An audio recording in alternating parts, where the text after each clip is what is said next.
Jenna, I know Nick is worried that his man Patrick Mahomes is going to be on the list, but Wilds, I'm coming to you. Mac Jones at number 5. Usually you wouldn't have a rookie making his first playoff start under duress, right? I mean, he's playing with house money. But here's the thing. Mac started out so strong, took the job immediately from the legendary Cam Newton, outplayed Tom Brady in just his 4th career game on Brady's first trip back to New England, and then win 7 straight games. So the bar raised, the standard was raised. So when he struggled at the end of the season, 5 interceptions as they lost 3 of their last 4 games, that was eye-opening for a lot of people, and it kind of outweighs what he did earlier in the season. So if he goes into this game and struggles badly, they can lose. They're the underdog. They can lose. But if he plays poorly and his inability to move the ball downfield, to throw the ball downfield is the reason, then I think Wilds in New England, not maybe in the organization, but the perception in New England among fans is this kind of another prove-it year for Mac next year.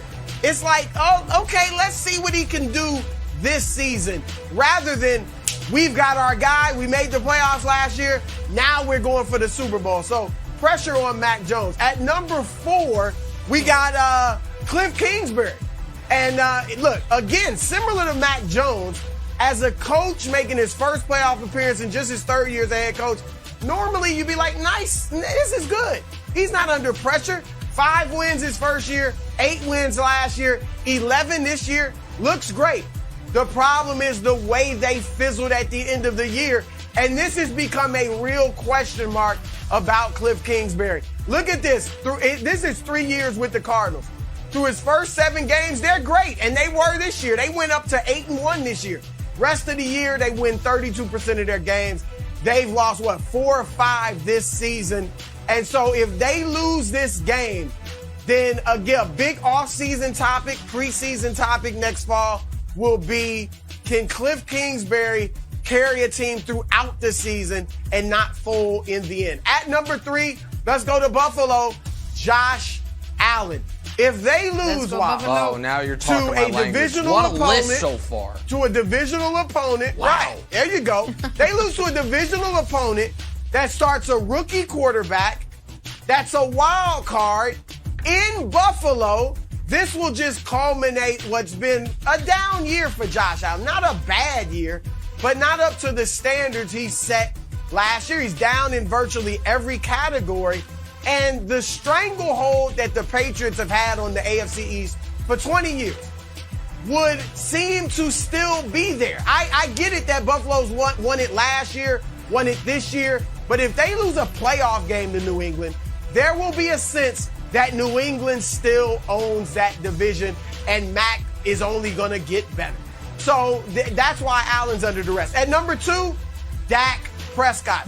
The reason Dak is higher than Allen is because Allen's only 25 and in his 4th season. So he's got time.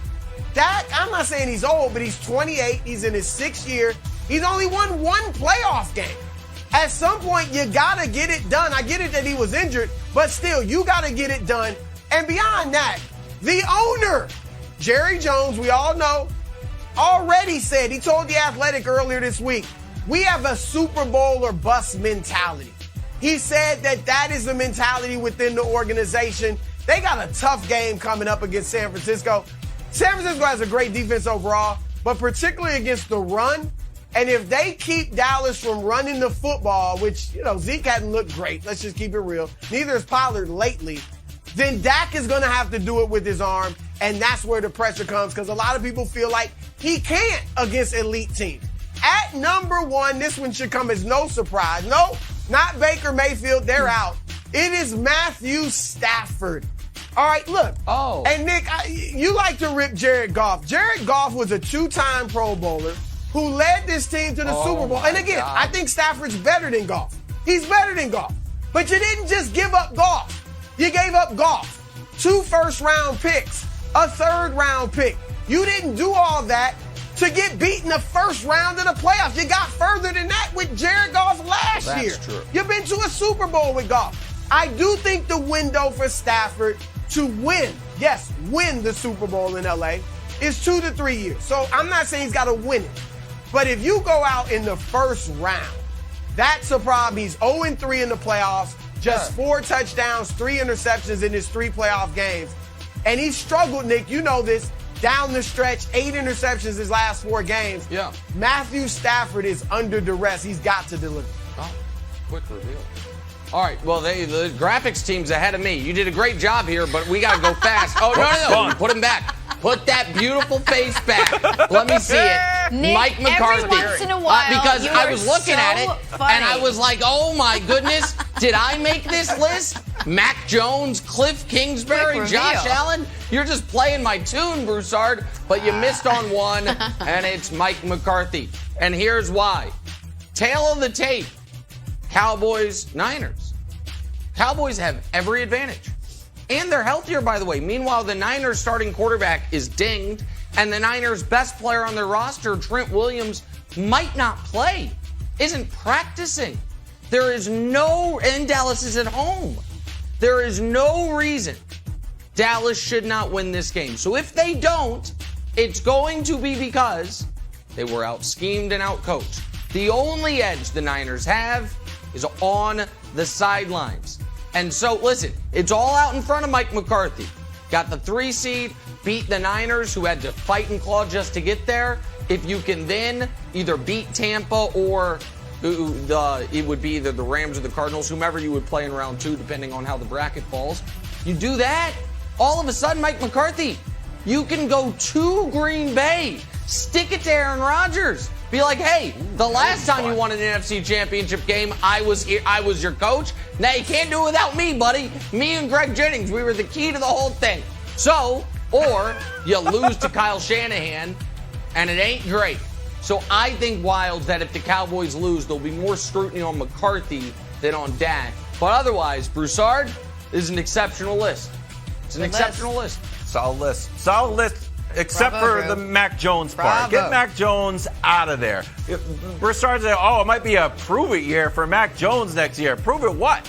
If the only thing to prove is that he's either going to be the baby GOAT and be the heir apparent of Tom Brady, or just a totally awesome quarterback. But it's either way. We're at the top of the mountain when it comes to quarterback greatness. Okay, the person I'm adding to the list is T.J. Watt.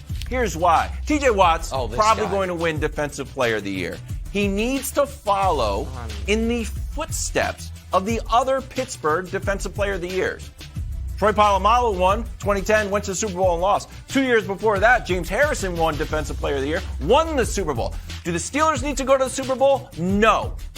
But you need to have an impact on this game. I need to hear the announcers mention T.J. Watt as much as Drake talks about Toronto. Basically every 4 minutes. Like, another reference about Toronto. You'd be like, another reference of T.J. Watt. This guy's all over the place. I can't just have a quiet game like J.J. Watt has had before, where it's like, is this guy in the game? Is he hurt? You need to be a factor. Go Badgers. Go Steelers. You never know with J.J. Go T.J. Watt. All right, and Nick, let me address you for, I do like it. I like the Mike McCarthy thing. Now, I think you think if they lose, he could get fired. I don't see them going that far. All right, if they lose and clock management is his issue, I think Jerry Jones, who seems to love McCarthy, right? He said we all need to give him credit for the Dallas Cowboys resurgence. I think he would just talk to him about, let's shore this up. Get somebody in the box who's telling you when to call time, whatever it is. But we got to shore this up. That's right. You're my guy. I'm keeping you. So that helps him, gives him a little cushion. All right, Wilds, I'm sorry. There is not a Pittsburgh Steeler. There is not a member of the organization. There is not a person in the city of Pittsburgh, heck, the state of Pennsylvania, who is under pressure in this game. I'm sorry, Big Ben is right. Nobody expects them to even come close. So I don't care if TJ gets mauled all night long. Nobody's going to point at him. It's going to be the whole team. So I think you don't live in Pennsylvania. That's my point. But no, I can't put any Steeler on this list. Thanks for watching. Subscribe here to get the latest from the show. Also, be sure to check out more of the best clips from First Things First, or go watch a few segments from our other shows on FS1.